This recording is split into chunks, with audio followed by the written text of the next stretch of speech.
नमस्कार, स्वाती भोईर या यूट्यूब चॅनलवर तुमचे सगळ्यांचे खूप खूप स्वागत आहे। तर आज मी तुम्हाला घेऊन चालली आहे श्री स्वामी समर्थ मठ जुईनगर, कारण आज आहे दत्त जयंती। तर दत्त जयंतीच्या या चांगल्या दिवशी तुम्हाला श्री स्वामी समर्थांचं आणि त्याचबरोबर दत्त जन्म कसा साजरा केला जातो मठामध्ये हे आपण पाहणार आहोत। पण त्या अगोदर तुम्ही माझ्या चॅनलवर नवीन असाल तर चॅनलला नक्की सबस्क्राईब जरूर करा। तर चला व्हिडिओला आपण सुरुवात करूया।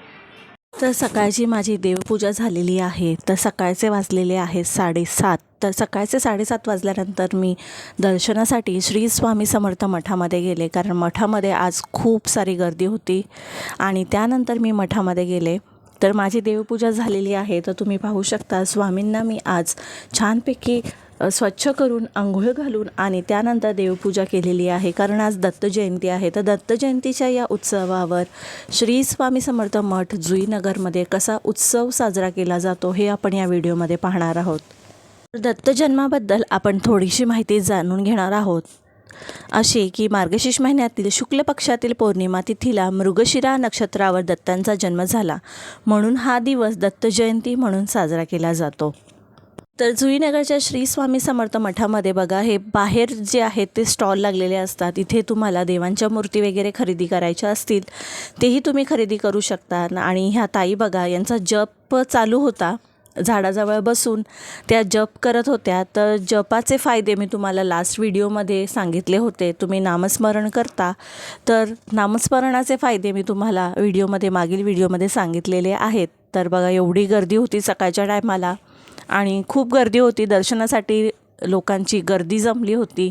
त्यानंतर इथे दत्तजन्म पण साजरा केला जातो जुईनगर मठात।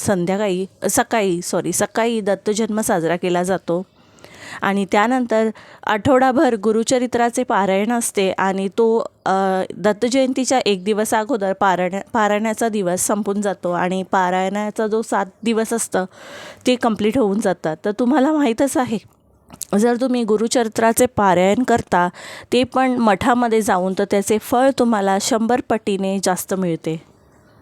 भगवान दत्तात्रय हे त्रिदेव ब्रह्मा विष्णू महेश यांचे एकत्रित रूप मानले जातात। भगवान दत्तात्रयांची पूजा केल्याने अपूर्ण कामे पूर्ण होतात। संतान प्राप्तीसाठी भगवान दत्तात्रयांची पूजा करणे देखील शुभ मानले जाते। तर इथे बघा किती गर्दी होती। मी आले होते श्री स्वामी समर्थ मठ जुईनगर। तर जुईनगरला श्री स्वामी समर्थांचे मठ आहे आणि तिथे दत्त जयंतीचा हा सोहळा बघा, आणि तुम्ही बघा किती गर्दी आहे। तर दत्त जयंतीच्या सोहळ्यासाठी सर्व भाविक इथे एकत्रित जमा झाले होते आणि सकाळची वेळ असल्यामुळे सर्व भाविक जे आहे दर्शनासाठी त्यांनी रांगा लावल्या होत्या।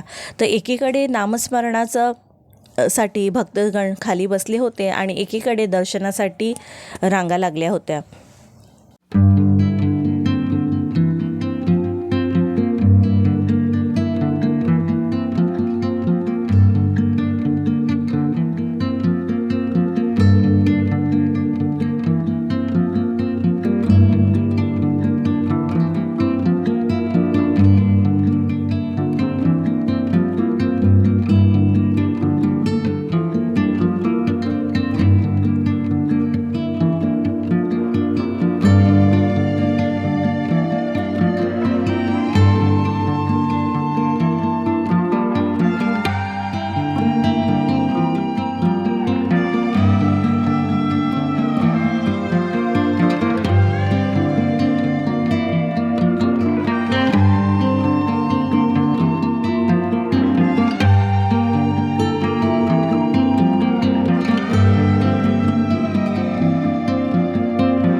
तर स्वामींना आज खूप छान स्वरूपात सजवले होते. त्यांना पांढऱ्या रंगाचे वस्त्र आणि पिवळ्या रंगाचे वस्त्र हे परिधान केले होते आणि खूप छान स्वरूप आज स्वामींचं खुलून आलं होतं. तर आज स्वामींचं बघा हे स्वरूप तुम्हाला या व्हिडिओमध्ये पाहायला मिळणार आहे. आणि त्यानंतर मी गेले सानपाडा दत्त मंदिर येथे आणि मी सानपाडा दत्त मंदिरमध्ये रात्रीच्या वेळी दर्शन घेतले. तर रात्रीच्या वेळी गर्दी खूप कमी होती आणि मला खूप छान असं दर्शन झालं. आणि मी आणि माझा परिवार जो आहे सानपाडा दर्शनासाठी गेलो होतो, तर आम्हाला बिलकुल पण गर्दी मिळाली नाही. तर रात्री 10 वाजता आम्ही दर्शनासाठी गेलो होतो. तर तिथे आम्ही पालखीचं पण दर्शन घेतलं आणि दत्त जयंतीचं जे जन्मोत्सव असतो तो साजरा करण्यात येतो सानपाडा येथे. तर सानपाडा दत्त मंदिर खूप मोठं दत्त मंदिर आहे आणि तुम्ही तिथे व्हिजिट करू शकता. तर हा होता एक छोटासा व्हिडिओ दत्त जयंतीचा. तर हा व्हिडिओ तुम्हाला कसा वाटला नक्की मला कमेंट करून सांगा. आणि माझ्या चॅनलवर नवीन असाल तर चॅनलला नक्की सबस्क्राईब जरूर करा. बेल आयकॉन आहे ते हिट करा. त्यामुळे मी जे नवीन व्हिडिओ अपलोड करेन त्याचे नोटिफिकेशन तुम्हाला सर्वात आधी येईल आणि तुम्ही माझ्या चॅनलचे व्हिडिओ सर्वात आधी पाहू शकता. तर भेटूया अशाच एका नवीन व्हिडिओमध्ये. तोपर्यंत सर्वांना बाय बाय.